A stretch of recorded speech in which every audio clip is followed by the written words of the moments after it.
नमस्कार दोस्तों। जय श्री राम, हर हर महादेव। दोस्तों, जैसा कि हम सभी जानते हैं कि हमारे पौराणिक ऋषि मुनि बहुत ही बड़े ज्ञानी और तपस्वी हुआ करते थे। उनके लिए एक व्यक्ति को उत्पन्न करना भी साधारण सी बात हुआ करती थी। आज हम इस वीडियो में ऋषि श्रृंगी, जो भगवान राम के बहन के पति थे, उनके विचित्र जन्म के बारे में जानेंगे कि कैसे उनका जन्म एक हिरणी के गर्भ से हुआ। तो दोस्तों, वीडियो में आगे बढ़ने से पहले अगर आप भी भोलेनाथ के भक्त हैं तो कमेंट में हर हर महादेव जरूर लिखें। साथ ही चैनल पर नए हों तो सब्सक्राइब कर ले। दोस्तों, श्रृंगी ऋषि का जन्म हिरणी के गर्भगृह से हुआ था। यह कहानी बिल्कुल सत्य और पौराणिक कथाओं पर आधारित है। दोस्तों, एक बार ऋषि लोमस युधिष्ठिर को सारी कथा विस्तार से बताते हैं। उन्होंने कहा कि महर्षि कश्यप के पुत्र ऋषि विभांडक बहुत बड़े तपस्वी थे और ऋषि विभांडक कठोर तप किया करते थे। उनकी तपस्या इतनी कठिन है कि उनके जैसा तपस्या करने वाला इस धरती पर कोई नहीं था। अपनी तपस्या के प्रभाव से प्रजापति ब्रह्मा के समान वैदिक प्रमाण होते थे। उन्होंने अपने वीर्य को रोके रखते हुए इस तपस्या को प्रारंभ किया था और लगातार बनाए रखा था। उनके तेज से देवताओं को जलन उत्पन्न हो गई थी। सभी देवता उनके भयंकर तेज को अपने आगे बर्दाश्त नहीं कर पा रहे थे। इसलिए उन्होंने देवताओं के राजा इंद्रदेव से याचना की कि ऋषि विभांडक के तप को खंडित किया जाए।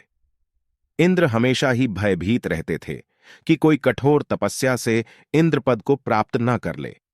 देखते देखते इंद्रदेव देवताओं की बातों में आ गए और इंद्रदेव ने महर्षि विभांडक की तपस्या भंग करने के लिए स्वर्ग की सुंदर अप्सरा उर्वशी को पृथ्वी लोक पर भेजा।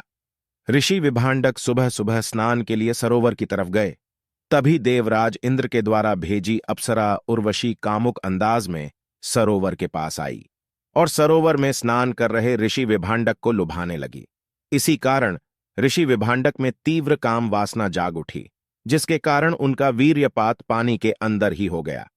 पानी के अंदर वीर्य गिर जाने के कारण ऋषि विभांडक की तपस्या भंग हो गई। ऋषि का वीर्यपात होते ही उर्वशी स्वर्ग लोक में चली गई। वीर्यपात होने के कारण ऋषि विभांडक को बड़ा पछतावा हुआ, जिसके बाद अपने आश्रम में चले गए।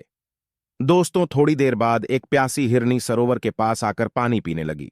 पानी पीने के साथ साथ पानी में गिरा हुआ ऋषि का वीर्य पी जाती है।